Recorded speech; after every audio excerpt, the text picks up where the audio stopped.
Hey guys, back again. John Meeks with War of the WODs. We're talking about workout number 3, which is called Mortal Engines. Okay, so the way this workout is done is basically you're going to do 1 rep of each exercise, then 2 reps of each exercise, then 3 reps of each exercise, going as far as you can within the 15-minute time cap. You can alternate back and forth in between you and your partner as you go through it.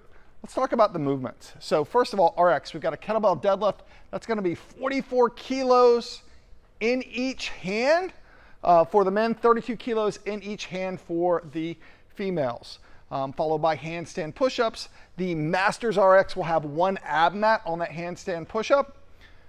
Then we'll bike for calories. Then we're going to go to a 12-foot rope climb, 12-foot rope climb. And then we're going to go to a 30-pound wall ball for men. That's a slam ball, and a 20-pound wall ball for women. That'll go for 10 foot for the men, 9 foot for the women. So they'll do 1 of each exercise, and they'll go through 2 of each exercise, 3, going as far as they can. As far as the intermediate goes, same thing, kettlebell deadlift.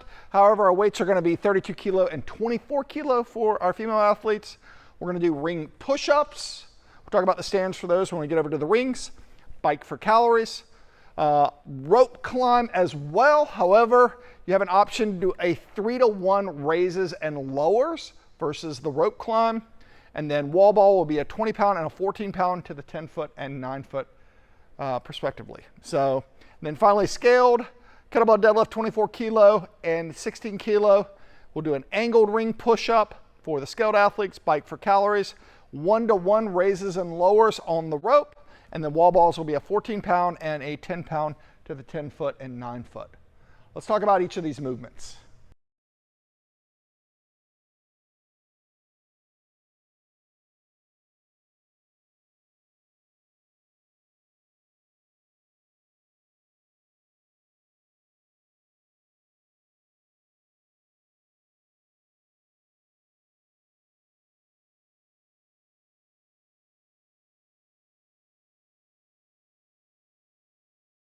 All right, let's talk about the kettlebell deadlift. So the kettlebells will be outside of the feet, reach down.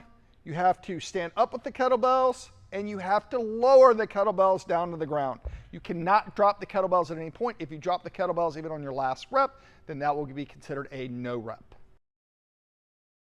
All right, the standards for the handstand push-up are simple. Starts with flipping up on the wall. Good, and then head must touch the mat. You can do this as a strict handstand push-up. You can do it as a kipping handstand push-up. The only thing that we're looking for is at the top. Feet are touching the wall, butts off the wall, and you're locked out. Nice job. All right, guys, let's talk about the ring push-ups. So the intermediate version of this, these rings are going to have to be in this plane of this box. We're going to have to be planked out nice and straight. Oh, you're right there. Make a little adjustment. Okay. Yeah, so the rings will be a couple of inches off the ground. It'll be standard across for everybody. What we're looking for is as he comes down, shoulder's going to touch the rings or below the plane of the ring here, and then push up and locked out at the top. So we're looking at arms straight. Do that again. Good, and then back up. Now, as far as for the scaled version of this, he's going to walk his feet forward where at least some part of his foot is within that box.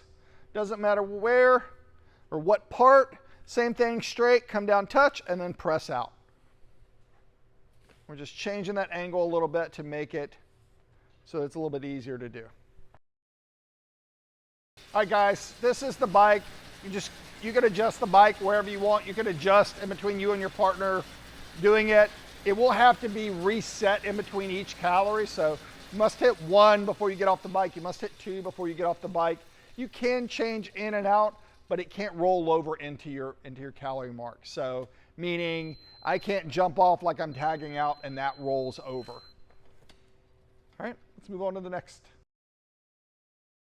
All right, let's talk about the wall balls. So with the wall ball, grab the ball. What we're looking for first is hip below the knee. I'm not gonna make you stand up all the way with the ball before you throw it. So as long as that hip goes below the knee and that ball hits the target at the top, that's what we're looking for on this. If you do drop the ball, you cannot let it bounce and then catch it. So if it bounces, it must come to a stop before you pick it up. Good.